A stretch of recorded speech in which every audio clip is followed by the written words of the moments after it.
In last video, we look at the calculation of buckling loads, which is 10,806 kilonewtons. Now we're going to calculate a moment magnifier for brace columns, which is delta B km over 1 minus design n star over n c, design action n star 1 minus 1 n star 3618, that is given in our examples, that is 3618 kilonewtons, that I substitute, over NC 10,186 kilonewtons, that I substitute. Km, I think we found Km, that's Km factors that we calculated.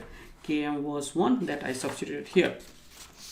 Once you substitute all the value, the moment magnifiers give us 1.5. So the moment will magnify by the factors 50%, 1.5. So our actual moment is 86 kilonewton meters. That multiplied by 1.5 gives the moment 130 kilonewton meters. Now we need to use the let's say chart 6.23. Using these charts, we need to again calculate n star over BD. So 3618 times 1000. So that actually we calculated previously. Actually the same value that we calculated previously, 17.9. We're going to use it, but actually the new moments that we're going to have 130 times by 10 to the power 6, because times by 1000 to get in the Newton millimeters. 450 times 450 square, it gives me 1.43 megapascals.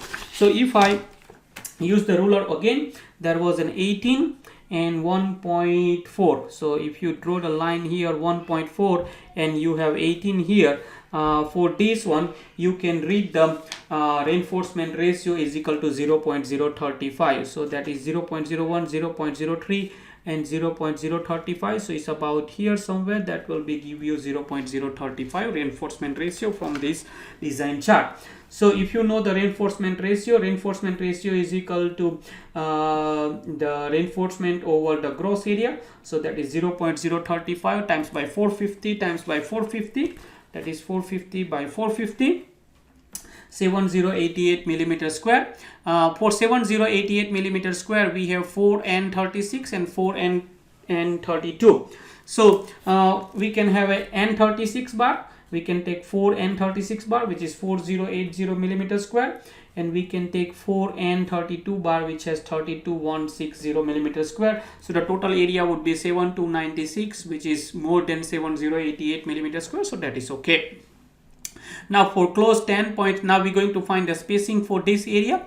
So we are using R250 N10 fitments.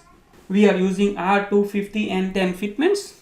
That is given here, R250 N fitments. So for that fitments, we can find the spacing is equal to minimum. I think in the, if you go to the close 10.7.4.3, close 10.7.4.3, just a couple of pages here, close 10.7.4.3, and there is a B here where you have a DC minimum of DC and 10 dB. So now the cross sections, the minimum cross section dimension 450 times 15 times 36. Now the reinforcement is 36, so we substitute 36. That DC definition is given smaller column cross section dimensions, so we are using that. This multiplications gives 540, minimum is 450, but we can take the closer spacing for the better confinement. As you can see, the confinement is better when you have a closer reinforcement. In that case, we're going to use 300 millimeter fitment spacing for our examples. Thank you.